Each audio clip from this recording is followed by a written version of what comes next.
Hello my dear learners, a very good morning all of you. I am Shashank and I welcome you all on English Medium Prep by Exampur, which is a complete English medium channel. So students, very good morning everyone and welcome to the session, and please confirm your attendance guys, then we are going to start today's session. And today we are going to discuss the previous year paper 6 of CPO exam, CHSL and Steno. So first of all, very good morning everyone and welcome to the session, and please confirm your attendance as well. Then we are going to start today's discussion. And today we are going to discuss the previous year paper 6. And that too of the 3 examination, first of all for CPO exam, then CHSL exam, then stenographer. Although the CPO and steno vacancies they are being declared, and CHSL it is hopefully going to come in the next year, that is going to come in the next year in fact. So first of all, good morning guys and please confirm your attendance everyone. Then we are going to start today's discussion. Then we are going to start the today's discussion as well.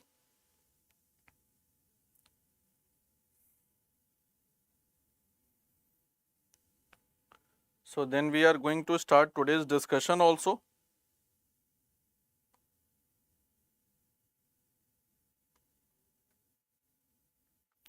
Okay, so students, now we will be starting our today's session, and this is the session for CGL, CHSL and stenographer examination. So let's begin the session. Let's start the session guys. Let's begin the session, and the first question that is here before you, and the question is ki the second Gen Council was held at. So the first question will start from the Indian history, and I think I should be properly audible and properly visible to all of you. The first question is ki the first session of the Jain Council, the second Jain Council was held where? So good morning Momita, and it is the correct answer, that is okay, you are going with option A, and option A is for the Patliputra. Okay, let's see some more responses. Good morning and welcome to the session. So the second Jain Council, where it was being held. So we are talking about second Jain Council. Guys, first of all, second Jain Council that was held in Vallabhi, and Vallabhi it is located in Gujarat. First Jain Council. First Jain Council that was held in Patliputra. So Keshav, it is option B. It is not option B guys, it is option A. First Jain Council that was held in 300 BC. Patron was Chandragupta Maurya.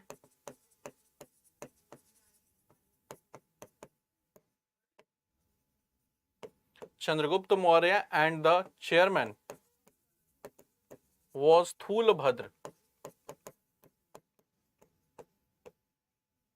So chairman that was Thulabhadra. So correct answer will be guys option B. And if I talk about Vallabhi, 512 AD that was held in Vallabhi, that is in Gujarat, and the name of the patron, that means who organized this event, it is unknown, and the chairman it was Devardhi Chamashravan.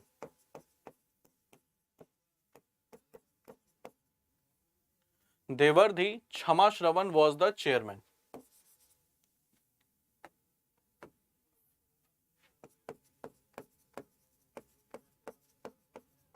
Devardhi Chamashravan was the chairman. Therefore, correct answer will be guys option B, that is in Vallabhi, which is located in Gujarat.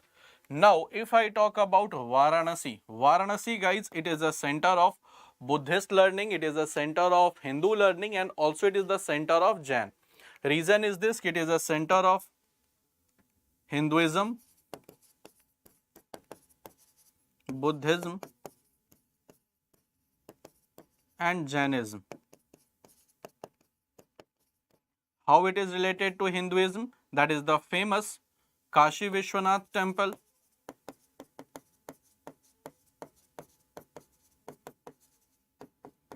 how it is a temple of, how it is associated with Buddhism, because Chaukhandi Stupa that is in Varanasi, and how it is associated with Jainism, it is the birthplace of Parshvanath. Who was 23rd Jain Tirthankar?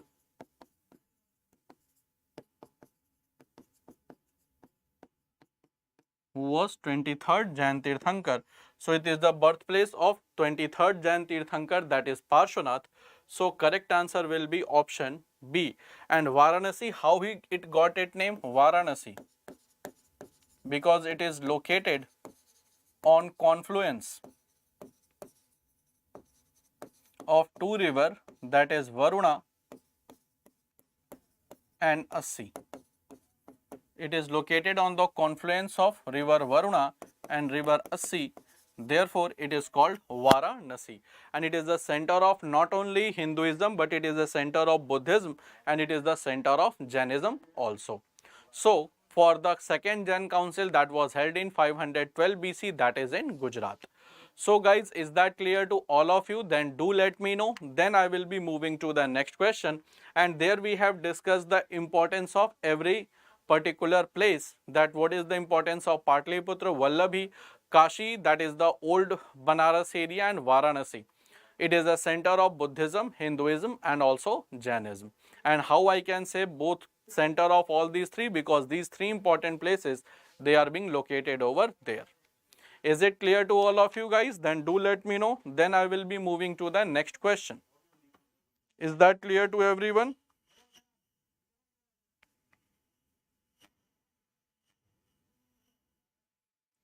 Okay, so I think guys that should be clear to all of you, and then I will be moving to the next question to discuss actually what next question is. So let's move to the next question.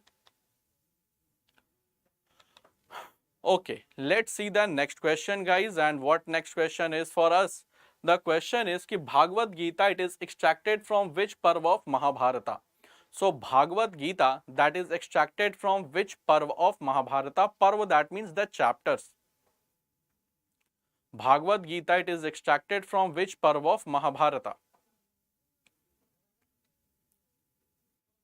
Okay, let's see the correct answer. Bhagavad Gita, it is extracted from which parva of Mahabharata? Is it Drona Parv, Karna Parv, Bhishma Parv, or Arjun Parv? Okay, let's see the correct answers. And it is option C, that is the Bhishma Parv. See, if I talk about Bhagavad Gita, it consists of around 750 shlokas, and it was the preaching given by Krishna to Arjun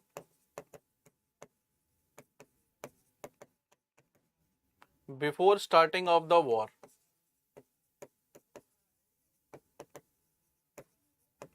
Before starting of the war, and it is a part of Bhishma Parv. It is a part of Bhishma Parv, that is the Bhagavad Gita, and it is all in Sanskrit. All in Sanskrit language. And you will find guys कि in Mahabharat, total we have 18 chapters called Parv, and the Mahabharat war was fought for 18 days. So Mahabharat war was fought for 18 days.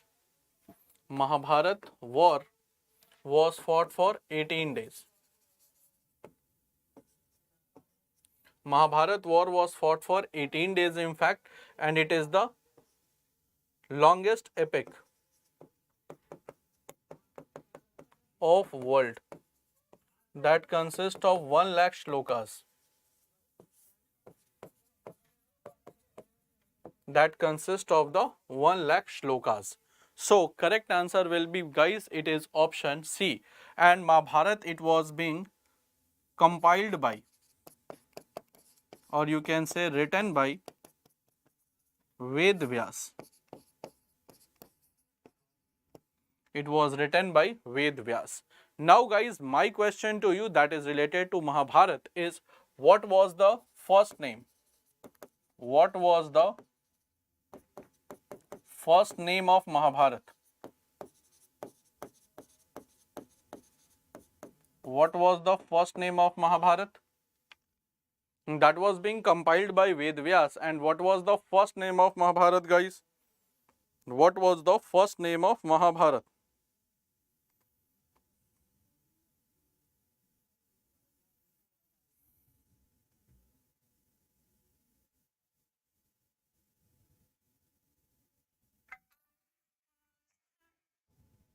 What was the first name of Mahabharat? Good morning, Vijay. So, first name was Jai Samhita. Yes. Followed by Bharat and followed by Mahabharat. Jai Samhita followed by Bharat followed by Mahabharat. So these are the three names. First name was Jai Samhita, then it was changed to Bharat and then it was changed to Mahabharat. So the real name or the first name of Mahabharat was Jai Samhita. Then it was changed to Bharat, then it was changed to Mahabharat. Therefore, correct answer will be option C, that is, it is the part of Bhishma Parv. Part of Bhishma Parv. I hope, guys, that should be clear to all of you. Then do let me know. Then I will be moving to the next question. I hope this is clear to all of you. I hope this should be clear to all of you. Then I will be moving to the next question.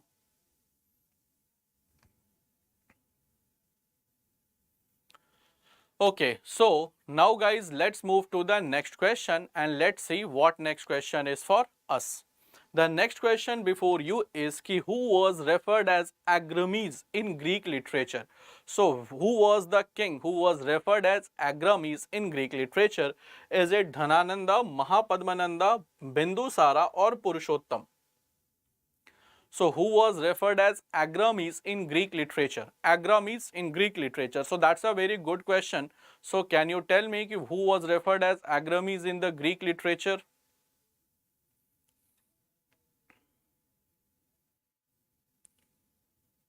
Greek literature, who was referred as Agrames?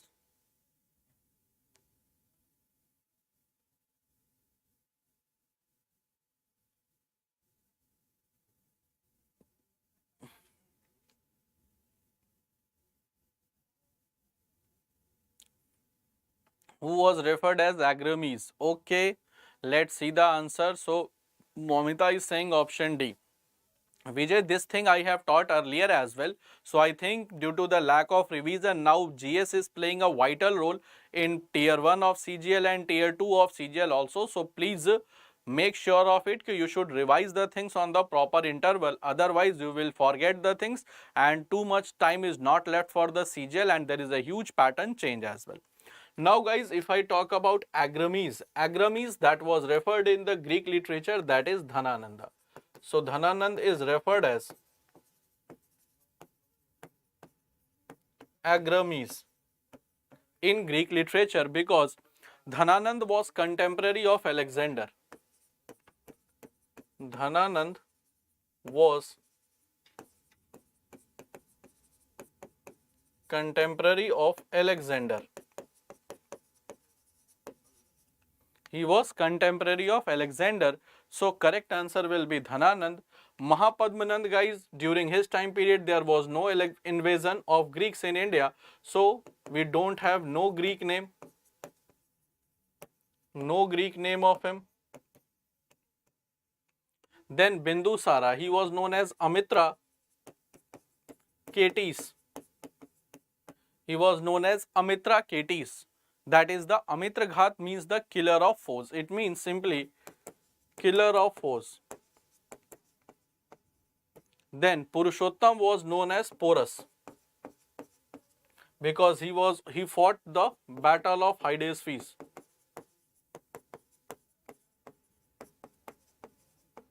In 326 BC with Alexander, and then you have Chandragupta Maurya. Chandragupta Maurya. Chandragupta Maurya was known as Sendrocotus and Androcotus.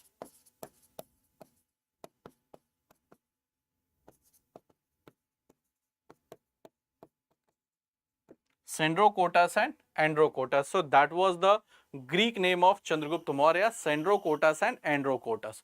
So Agrames in the Greek literature, that was none other than Dhananand. Why Dhananand? Because Dhananand was contemporary of Alexander. When Alexander invaded India, Magad was being ruled by Dhananand, and due to the attack of Dhananand, uh, Chanakya came before Dhananand. Due to the attack of Alexander, Chanakya came before Dhananand and requested him to make a large army so that the Greeks should be thrown out of India. But that became a reason of insult of Chanakya, and finally Chanakya took a very serious oath and destroyed the whole Nand dynasty. So Greek literature agram is Dhananand. So I hope guys that should be clear to all of you. Mahapadmanand, no Greek literature name, because at that point of time there was no invasion of Greeks. Bindusara, Amitraketes, Purushottam, Puru, Porus, and Chandragupta Maurya, Sandrokotas or Androkotas. Is that clear to everyone guys? Then do let me know. Then I will be moving to the next question. So is that clear to all of you? Is that clear to all of you guys?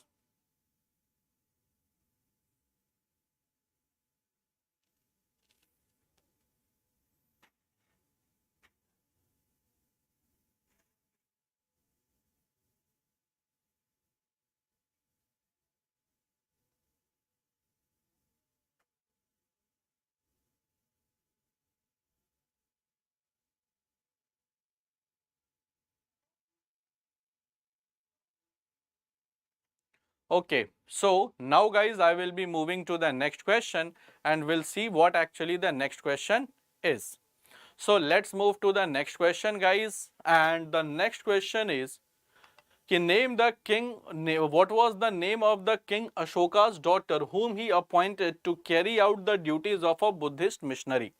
Now the names are, the options are Padmavati, Devi, Tissarakha or Sanghamitra.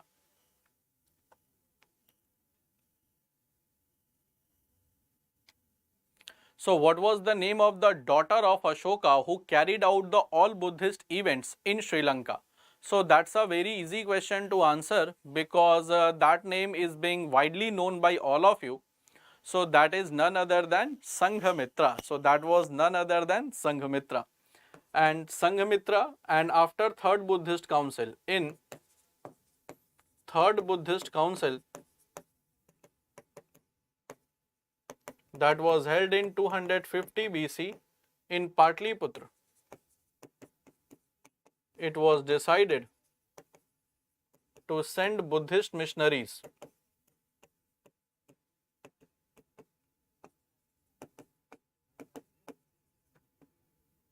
to different parts of the world, to propagate Buddhism. And in this course, Ashok sent Mahendra and Sanghamitra to Sri Lanka to propagate the Buddhism. So Sanghamitra was her daughter and Mahendra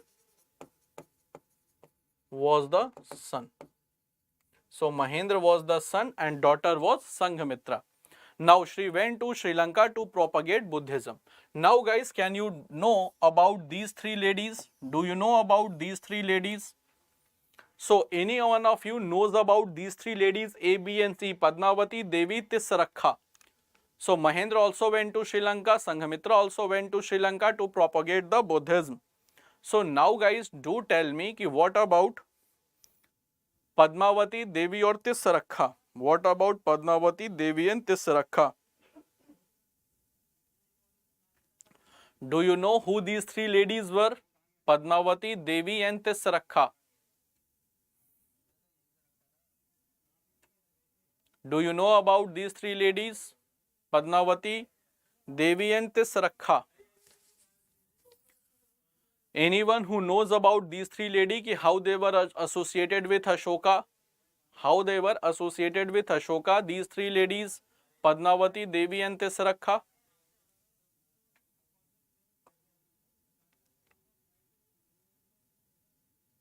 Guys, they were the wives of Ashok. They were the spouse. of Ashok. They were the spouse of Ashok, or simply you can say wife of Ashok. So these were the wives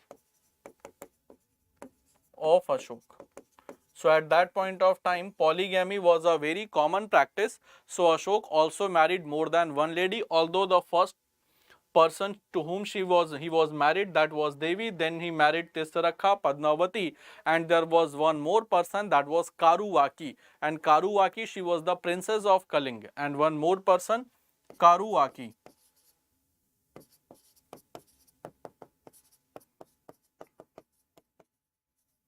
princess of Kalinga. Princess of Kalinga. So these were the wives. So Padmavati is wife of Ashok. Definitely, these four were the wives of Ashok: Padmavati, Devi, Tisrakha, Karuvaki. And Karuvaki, guys, she was the princess of Kalinga. After the Kalinga war, that was in 261 BC, Ashoka decided to marry her. So Ashoka also married the princess of Kalinga, that was Karuvaki. So I hope, guys, that should be clear to all of you. Then do let me know. Then I will be moving to the next question. So is that clear to all of you? Is it clear to all of you, guys?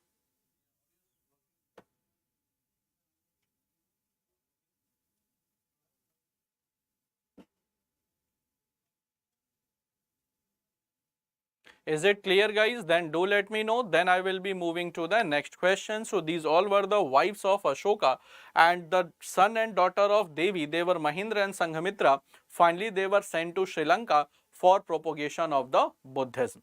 So correct answer will be what? It will be option D, that is Sanghamitra. Okay, guys, there is an important announcement, because since we have become a family, Exampur has become a family of 9 million members, and therefore we are offering the discount of flat 75% on our SSC courses. Just you have to use the code exam75, and all the courses, they are bilingual in nature. That means they will be taught in English plus Hindi. So they will be taught in English plus Hindi. That means these courses are bilingual in nature, and 75% is a very big discount that we are offering to celebrate our 9 million subscribers. So if any one of you or any friend of you wishes to enroll for the same, then you can enroll on a very least price. And guys, for the stenographer foundation batch, we have the price is only 499, and for SSC CPO CHSL foundation batch, the price is just 749 rupees. Just you have to use the code exam75, and the course will be taught in bilingually, that is in English medium plus Hindi medium. So course will be taught in bilingually, so that is English plus Hindi. So this was an important piece of information that was to share with you, because any of your friends, family members, they are wishing to prepare for the same, then they can avail this great offer and can start their preparation or shape up their preparation according to the examination. So this was all about the offers that we are running. Now let's come to the next question. Next question is ki who cannot become a member of departmental standing committee? So out of these four, who cannot become the member of departmental standing committee? Is it majority party person, minister, leader of opposition of Lok Sabha, or all of the above? Cannot become a member of a departmental standing committee. The most important is departmental standing committee. So who cannot become the member of departmental standing committee? Cannot become the member of departmental standing committee.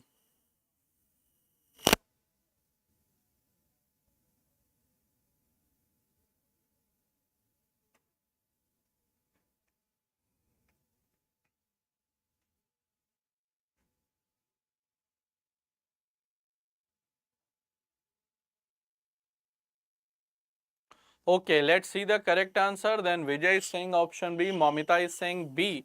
And yes, guys, the correct answer is also option B, that is a minister cannot become the member of departmental standing committee. So the correct answer will be minister. Now, first of all, what is standing committee? Standing committee is that committee that committee which is constituted every year. So the committee which is constituted every year, that is called standing committee. And you will find that there are two types of committee. One is ad hoc committee and one is standing committee. So I have already told you what is standing committee. Ad hoc committee is the committee which is dismantled. So committee which is ended once the work is completed, work is accomplished.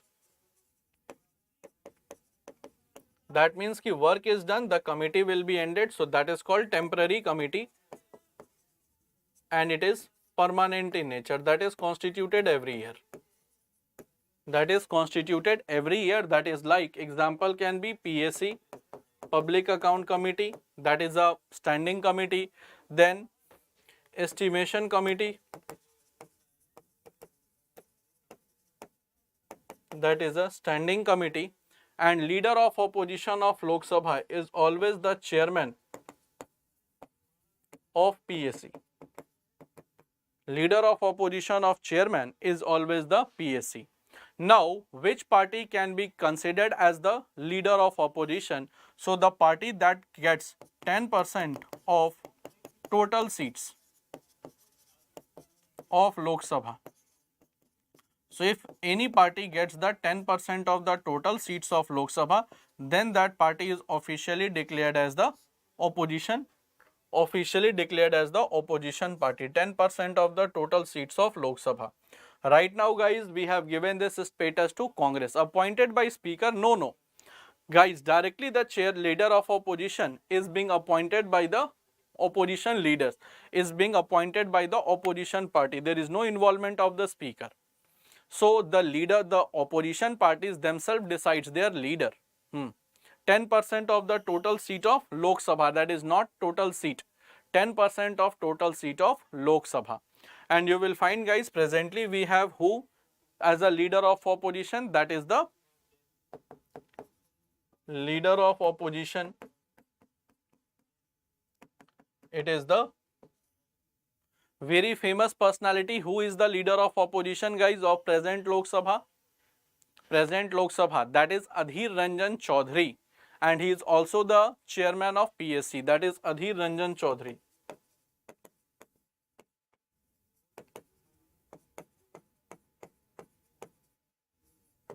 That is Adhir Ranjan Chaudhary. He is also the leader of opposition of Lok Sabha. So presently we have Adhir Ranjan Chaudhary. Chairman is appointed by Speaker, not for PSC but for other standing committees. The chairman is appointed by Speaker, not for PSC. For the PSC, whosoever be the chairman of the Rajya Sabha, whosoever be the leader of opposition of Lok Sabha, directly he will be appointed as the chairman of PSC, that is Public Account Committee, and he is from West Bengal. Definitely he is from West Bengal, Mr. Adhir Ranjan Chaudhary. Therefore, correct answer will be what? It will be option B, that is ministers. Ministers cannot become the member of the departmental standing committee. Minister cannot become the member, otherwise they will hide their bad things. So just to make the things unbiased, this is being done.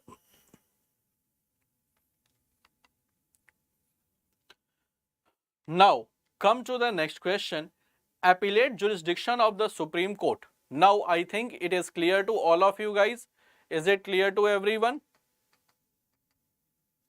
Is it clear to all of you guys? Then do let me know. Then I will be moving to the next question. First of all, you should understand how many types of committees are there, what is ad hoc committee, what is standing committee, and then you have to understand why ministers cannot become the member of the standing committee, because then the report of the committee will not remain unbiased. Then the report of the committee that will not remain unbiased. So there is a chance of biasness, therefore members are there, the ministers, they are excluded. Ministers, they are excluded from the departmental standing committee. Now guys, the next question before us is the appellate jurisdiction of Supreme Court. It is mentioned in which article? Appellate jurisdiction of Supreme Court that is mentioned in which article?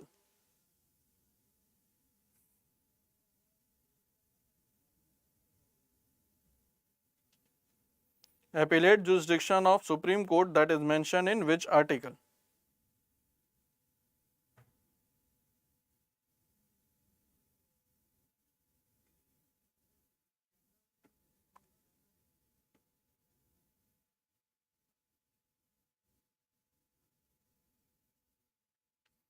Appellate jurisdiction of Supreme Court that is mentioned in which article? Okay, very good Vijay. So you are saying original it is mentioned in article 131. Now the correct answer is guys option B, that is 132, and original jurisdiction.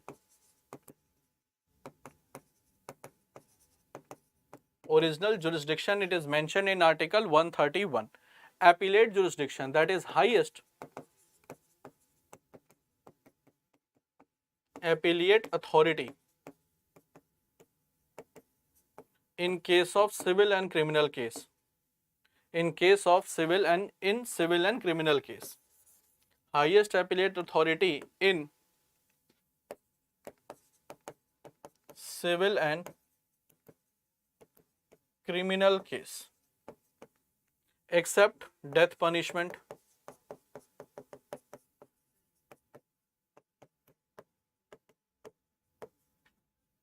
except death punishment, because the president becomes the highest appellate authority in case of capital punishment. Now 129 is the Supreme Court as court of record. Supreme Court as a court of record. So Supreme Court is declared as the court of record through article 129. And what is about article 130 guys? This is your question. So Supreme Court, it is the court of record, that is in article 129 definitely Vijay. And High Court, it is court of record. High Court, it is court of record.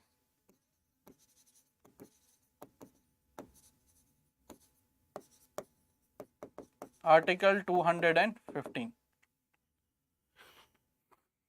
ठीक है. So what is the article 130? Very good. So very good guys, that is the permanent bench of the Supreme Court. It is located in New Delhi. So permanent bench or sitting of Supreme Court is located in New Delhi. Permanent bench or sitting of the Supreme Court that is located in New Delhi. So that is being mentioned in article 130 कि the permanent sitting of the Supreme Court, it will be located in New Delhi, or simply you can say permanent bench of the Supreme Court that is located in New Delhi. Now guys, what is the tagline of Supreme Court? What is the tagline?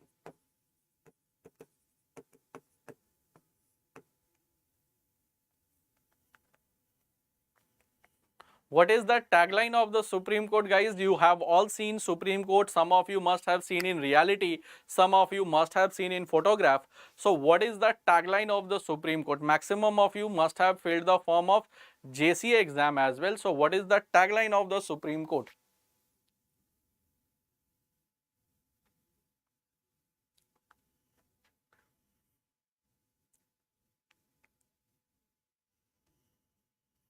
What is the tagline of the Supreme Court? Tagline.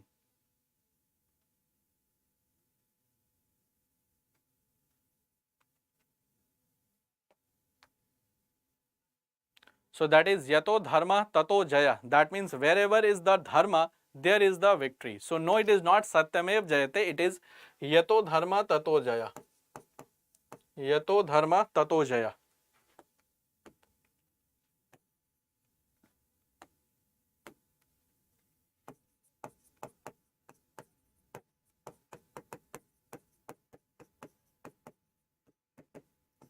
Where is the dharma, there is the victory. Where is the dharma, there is the victory. That means called, जहां धर्म है वहीं जीत है।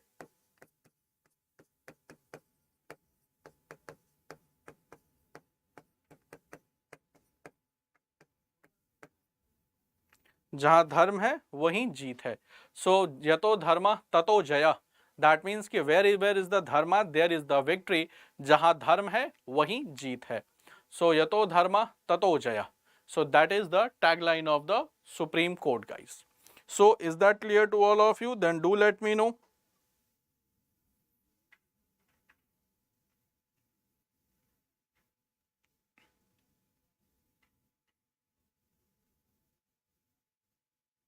Is that clear to all of you guys? That is yato dharma tato jaya. Wherever is the dharma, there is the victory. जहाँ धर्म है वहीं जीत है. So that is from Mahabharata.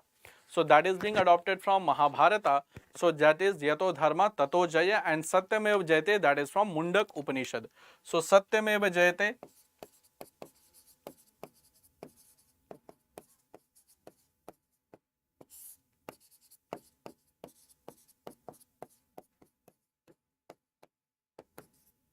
that is from Mundak Upanishad. Satyamev jayate, that is from Mundak Upanishad. So every High Court has their own tagline. No, it could not be there. That I have to see, because once I was going through one of the journals of the Supreme Court, there I saw it is written ki yato dharma tato jaya. So yesterday I was reading one of the journals of the Supreme Court. There was a case study. So there I saw in the website of the Supreme Court that was written yato dharma tato jaya. That means कि जहाँ धर्म है वहीं जीत है. So that I will definitely see, Vijay, कि do we have a separate tagline for every High Court of India, or it is a common tagline? That I will see and definitely will tell you tomorrow. So I was going through the article. There was a case study of the Supreme Court that I was reading last night. There I saw this thing. So then I thought ki definitely to share with you also, so that your knowledge should also get enhanced. Then today I will be seeing ki whether every High Court they have their own separate tagline, or there is a common tagline for all the High Courts. Okay guys, the wild giant panda, they are now found where? So wild giant panda, now where they are found? Only they are found where? Wild giant panda, do they found in Indonesia, Japan, Singapore, or China? So where you will find wild giant panda, that is the symbol of the WWF, that comes in the logo of WWF, World Wildlife Fund. So wild giant panda, where you will find, guys? Wild giant panda, where you will find?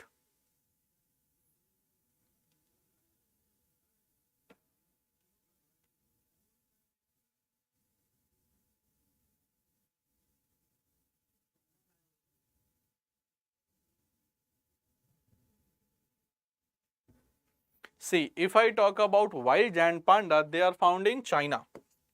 So they are found in China. So correct answer will be, guys, option D, and this is the photograph of wild giant panda. It is in the logo of WWF, that is World Wildlife Fund for Nature. So that is in the logo of WWF. So that is in the logo of WWF. That is not WWF, that is World Wrestling Federation.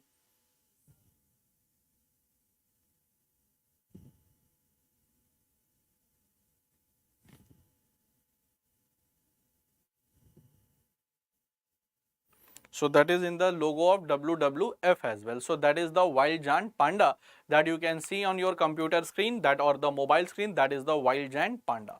And it is in the logo of World Wildlife Fund. Okay guys, so this was about the wild giant panda, and this is found in China.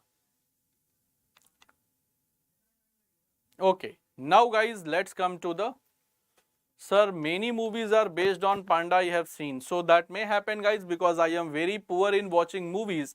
So generally I watch Bollywood movies. I don't have that much interest in Hollywood and all. But from last couple of years I have not watched a full movie.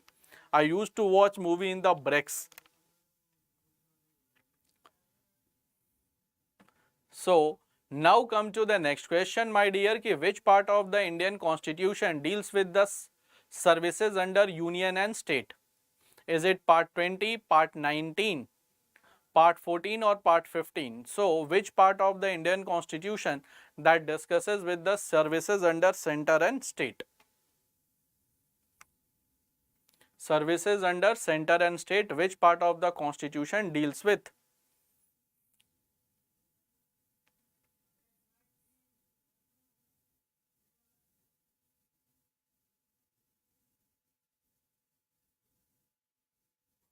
So services under center and state, which part of the Constitution deals with?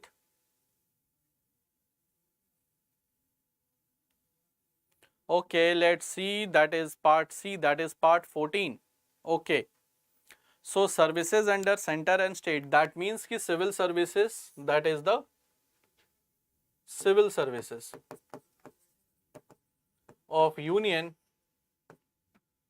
that is of union and states,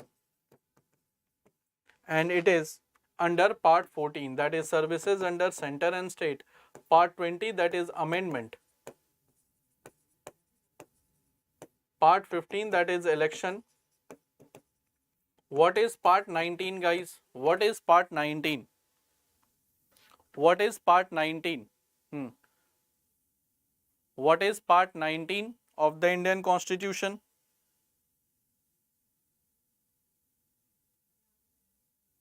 What is part 19 of the Indian Constitution?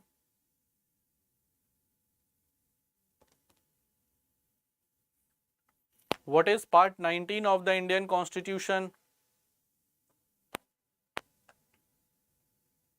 Part 19. What is part 19? So let's see how many of you can answer this. What is part 19 of the Indian Constitution? Part 20, that is the amendment. Part 21, temporary transition and special provision. And part 22, authoritative text in Hindi language. So what is part 19? So what is the subject matter of part 19, dear?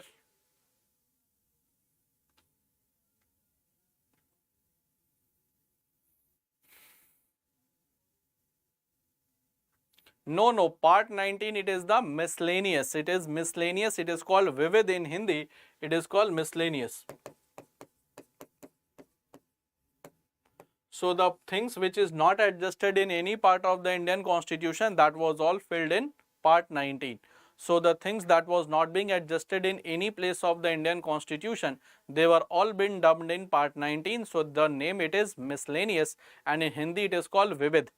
Part 20, that is amendment. Part 22, that is temporary transition. Part 21, temporary transition and special provision, that used to contain article 370 earlier. And part 22, that is authoritative text in Hindi language. So totally earlier we have 22, now we have total 25 parts. So correct answer will be, guys, part 14, that comes under services under center and states. So I hope, guys, that should be clear to all of you. And now I will be moving to the next question. Okay, let's see what next question is for us. Next question is, in which ocean the island country Fiji is situated?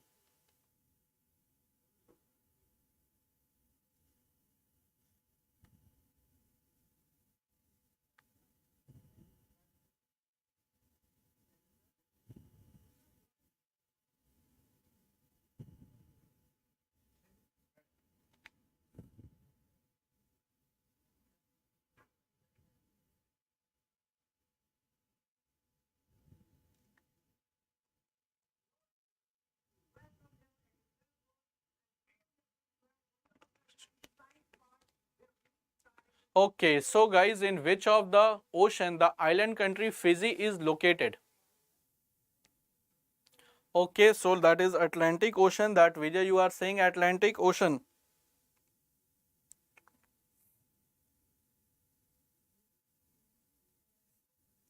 See, Fiji, it is not situated in Atlantic Ocean. Fiji, first of all, you should know the capital of Fiji, that is Suva, and the currency, that is Fijian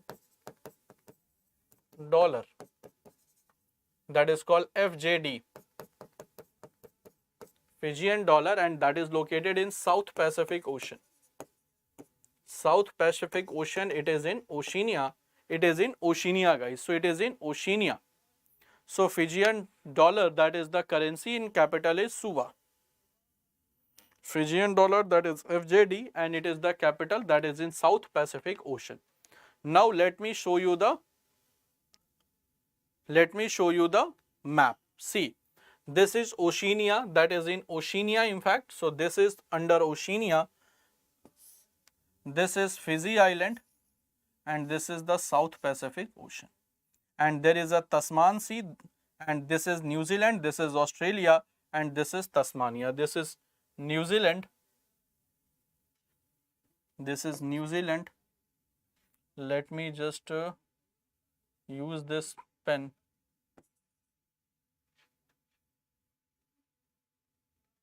New Zealand, Cook Strait. This is Tasmania. This is Bath Strait. This is Cook Strait. So that is in Fiji. So that is in the South Pacific Ocean. So that is in South Pacific Ocean, guys. That is Fiji. Capital is Suva. Currency is Fijian dollar. That is called FJD. That is called FJD. Is that clear to all of you guys? Then do let me know. Then I will be moving to the next question. Is that clear to all of you? That is called FJD, Fijian dollar. That is called FJD. Clear to all of you guys? Then do let me know.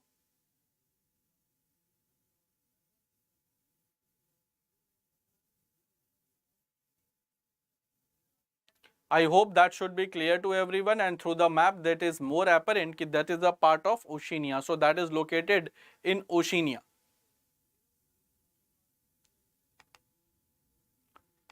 Now come to the next question, dear one.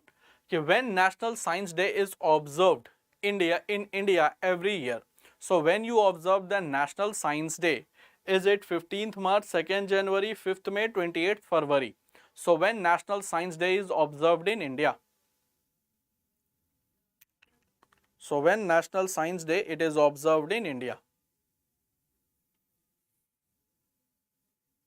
When National Science Day it is observed in India?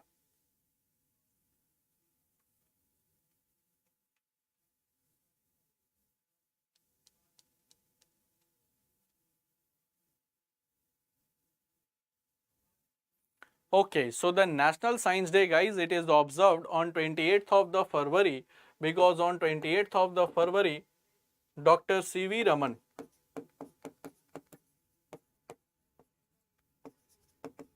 discovered Raman's effect, that was based on the scattering of light. That was based on the scattering of light. So on 28th of the February, Dr. C.V. Raman, who is a Nobel Prize laureate,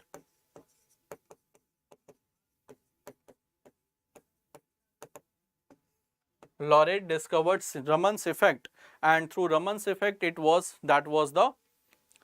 was based on the scattering of light. So correct answer will be option D, that is on 28th of the February he discovered Raman's effect. That is related to the scattering of light, and he was the first scientist from India to get the Nobel Prize. And then Subramaniam Chandrasekhar, who was his nephew, also got the Nobel Prize. So both uncle and nephew, they were very talented, and both of them got the Nobel Prize. Now come to our next question, guys. Let's see how you can answer this question. That was a very simple question, stenographer type question. One of the important crafts of Uttar Pradesh which entails delicate traditional hand embroidery on fabric like chiffon, muslin, organza, organide and silk. So which of the following is an important craft of Uttar Pradesh? Important craft of Uttar Pradesh, guys.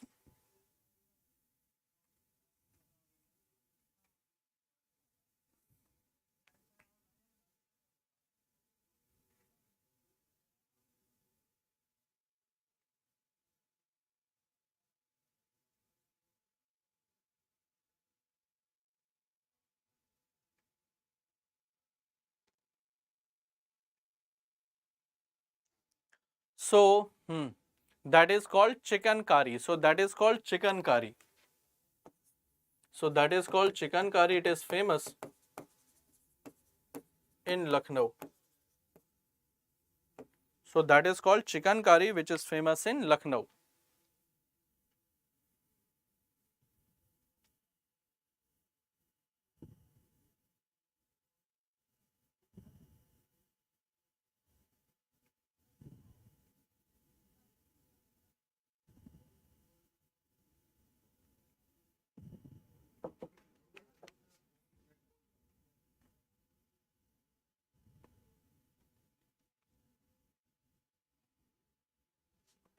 Okay, chicken curry embroidery, that is very famous in Lucknow, guys. So that the correct answer will be option A.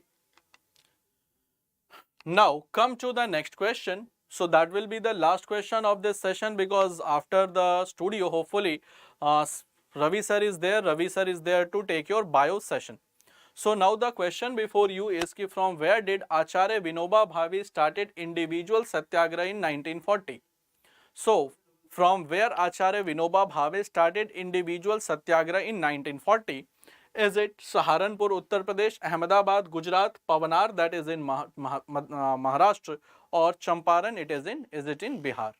So from where he started the Acharya Vinoba Bhave started the individual satyagraha. Individual satyagraha, guys, from where it was being started. So Acharya Vinoba Bhave started from Pavanar ashram, and he was the first satyagrahi chosen by Gandhiji.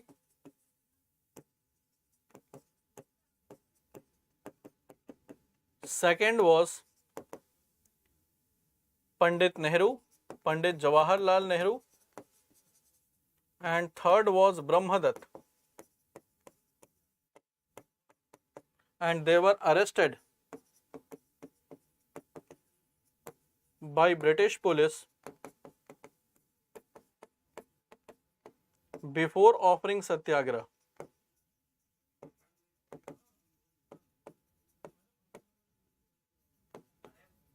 They were arrested by British police before offering the satyagraha. So they started the things from the Pavanar ashram. They started the things from the Pavanar ashram. So correct answer will be, guys, option C. And that was during the time of Lord Linlithgow.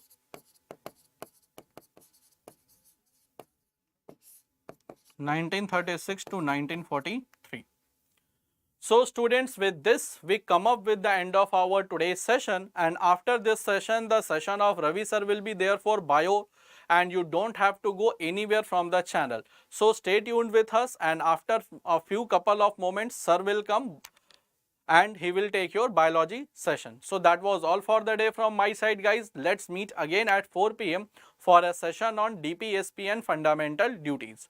So that's all for the day, guys. Let's meet in the next session. Till then, bye bye everyone. Do take good care of yourself.